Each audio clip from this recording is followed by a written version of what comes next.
பூஜை அறை. ஒரு வீட்டில் சுப நிகழ்ச்சிகள் நிகழ்ந்தால் முதலில் நன்றி சொல்வது இறைவனுக்கு தான்.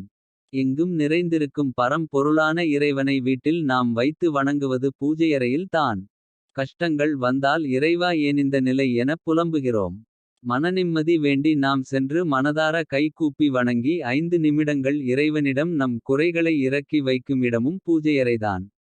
நம்மோடு வாழ்ந்து இறைவனடி சேர்ந்தவர்களையும் பூஜையறையில் வைத்து தான் இறைவனாக இருந்து நல்வழி காட்டும்படி வேண்டிக் கொள்கிறோம். தினமும் பூ போட்டு விளக்கேற்றி ஊதுபத்தி ஏற்றி சாம்பிராணி புகை போட்டு நம்மால் முடிந்த அளவிற்கு ஏதாவது பொங்கலோ அல்லது ஏதாவது ஒரு பழ வகையோ வைத்து தினமும் வழிபடுகிறோம்.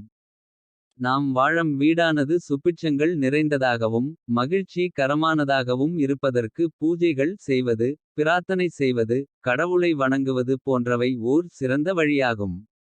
அதிலும் வாஸ்து ரீதியாக பூஜையறையை எங்கு அமைக்க வேண்டுமோ அந்த இடத்தில் அமைத்து வழிபட்டால் வீடு எப்பொழுதும் லட்சுமி கடாட்சம் நிறைந்ததாக இருக்கும்.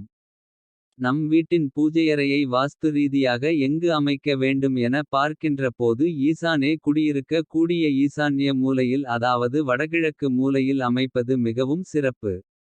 கட்டிடம் அமைக்கும் இடம் பெரியதாக இருந்து தனியாக பூஜையறை அமைக்கும் பட்சத்தில் வடகிழக்கு மூலையில் பூஜையறையை வைத்து அந்த பூஜை அறையின் சுவற்றில் மேடை அமைத்து சுவாமி படமானது கிழக்கு நோக்கி இருக்கும் படி வைத்தால் நாம் சுவாமியை வணங்கும் போது மேற்கு நோக்கி நின்று வணங்குவோம்.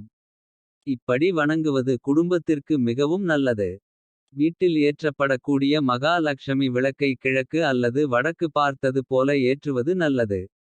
குறிப்பாக வடகிழக்கு மூலையில் பூஜை அறை அமைக்கும் போது பூஜை அறையின் அளவானது அகலம் மற்றும் நீளமாக 6, 8, 10, 11 அடிகளாக இருப்பது மிகவும் நல்லது.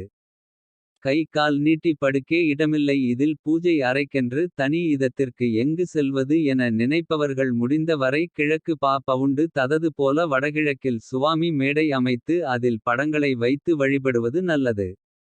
முடிந்தவரை சுவாமி கும்பிடும் அறை அல்லது இதத்திற்கு அருகில் பக்கத்தில் கழிவறையோ குளியலறையோ இல்லாதிருப்பது நல்லது. குறிப்பாக மாடி படிக்கட்டுகளுக்கு கீழே பூஜையறை இல்லாதிருப்பது மிக மிக உத்தமம்.